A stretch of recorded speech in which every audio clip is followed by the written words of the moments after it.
almost let us go. And we got some nice people out here, thankfully. We're able to let us cross the street and go. Whoa, we almost bailed there, losing our attention for a brief moment, but we are still going strong and out of here. And I'll tell you this, when I spit about a couple minutes ago, it literally still tasted like cotton candy, which is my pre-workout. So the one I use before my workouts and my runs is GetSport NitroFlex. And the one I've been using now is their creatine infused one. Now, I've never been one, ambassador of creatine. I never really understood its uses. I knew that it was this substance, that you can get in meat that might help you in producing muscle and energy, and fuel to work out. But when I tried it, I didn't really feel any effect, in difference from what I was taking before, which was the normal NitroFlex without any creatine. And on the bottle, you can see, on any bottle of that NitroFlex, you'll see a, symbol indicating that it's creatine free, and it's almost on there as a symbol of pride, for people that it says creatine free. So for people that do not wish to have that particular substance in their system, I'm genuinely curious as to why they would not want to have any creatine in their system, or unless they have too much creatine and they don't want to go, don't want to overbear themselves with even more coming from their NitroFlex. So that's a question that I have for you or anybody that wants the answer in the comments.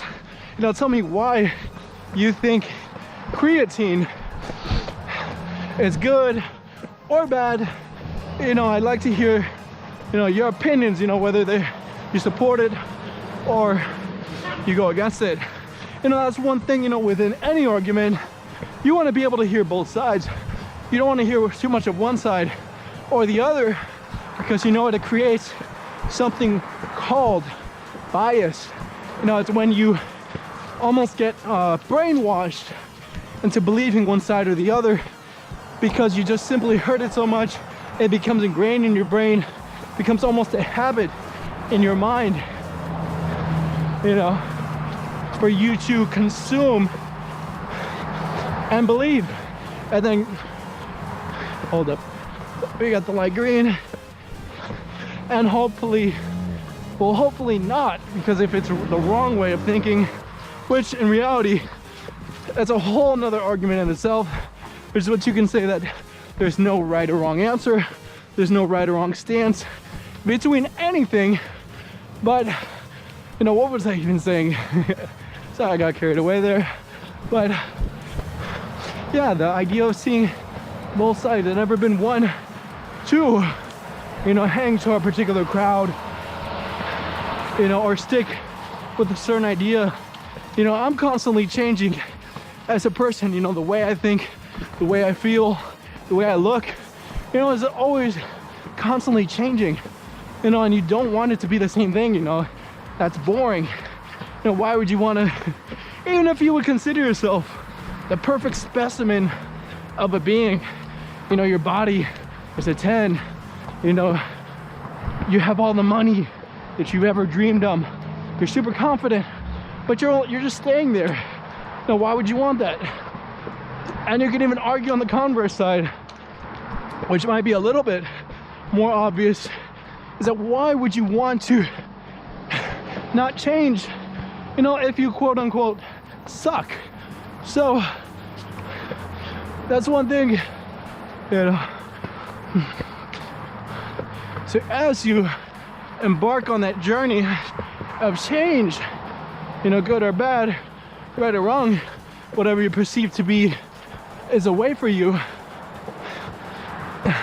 that's, you know, the milestone or the objective that you want to get.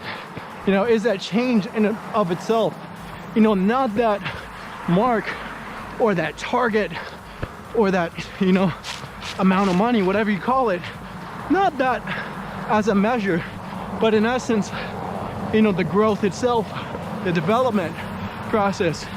You know, as Joel Embiid says, he says to trust the process. You know, he doesn't say that, you know, to be funny or to be, you know, for attention or anything. He says it for a reason. You know, if you trust the process, things will work out, you know. And that's what you want to be in. You want to be in that mind state of the process. You don't want to be in the mind state of the end goal, you know, the Ferrari, the house, none of that. And you know, you want to keep in that mind frame of, you know, I'm growing, I'm getting better, you know, I'm working towards what I want, I'm working towards everything I've ever dreamed of. You know, I can totally see myself getting this, but you understand that it takes time, it takes work, that it inevitably takes a process. So without that process, you can't get to where you want to go. So guess what you got to do? You got to trust that process. Thank you, Joel Embiid, for that bit of wisdom. And that's what we're doing, man. We're in the process of running. We're in the process of going towards our final destination. It's just the finish line. I guess we'll open it up with a new talk. Let's see. What can we banter about and talk about? Ooh. Oh yeah. So people that inspire me here. Here's one guy. Whoa. We almost dropped it. Uh-oh. Spaghetti-o. And here. One guy that inspires me is the man Mac Miller. Grew up listening to that guy. You know, he had a great influence, you know, as I was growing up, being that little rebellious kid, you know, that you probably heard of, you know, me talking about. And, you know, I would listen to him every day, you know, and I just loved, you know, his personality, you know, how he was different, you know, how he stuck out, you know, as a rapper, you know, having his own style, his own flow. You know, he was unapologetically I can't say that word saying when we're running like this, but you get me. He was unapologetically himself. You know, he was who he is, no matter if you liked him for it, if you hated him for it. You know, he was, in his own words, a 5'7" giant. Wasn't the biggest guy, the strongest guy, the most imposing guy, the toughest guy, but, you know, he got, you know, love and support, you know, from little things like his smile, you know, the way he looks at people, the way he sings to people and, you know, interacts with his fans, you know, his followers, everyone who supports him. You know, it wasn't a one-way relationship. He wasn't just taking in, you know, all that fame and money from those people. He was giving it back, you know, in the form, you know, of free merch or free, you know, tickets to his show, everything. You know, he left a lasting impression on people, not from, you know, his music, which some would say is amazing or good, whatever you want to call it.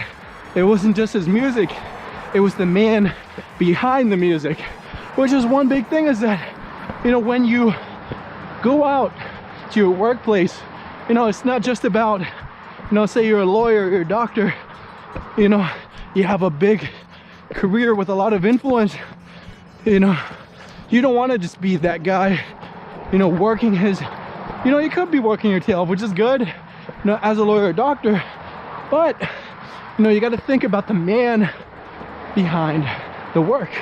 You know, you got to think about the man behind, you know, those scrubs, you know, or that suit. In the case in your lawyer, you got to polish him up.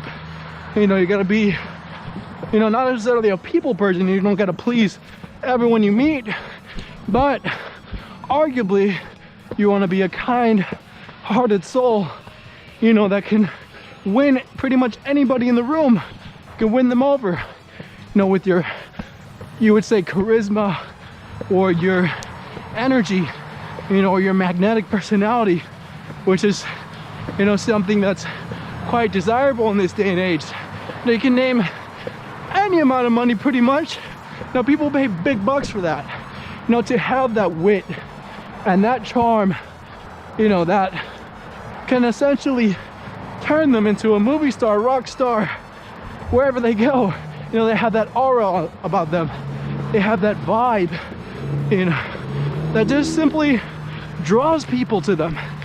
And a big component of that, like I said probably before, is that even though they might draw such a high percentage of people to them, there'll be people there that still, no matter what, don't like them. And to that person, you know, the person that they don't like, you know, the guy, the rock star, whatever you call him, he doesn't care. Believe me, he's still gonna be him, because if he lets those people get into his mind, they win, not him. You know, he wants to win. He wants the best for himself, and of course, you know, to care about others as well. But you know, why should he be preoccupied with the opinions of people who ultimately, and they have proven to him, don't want the best for him?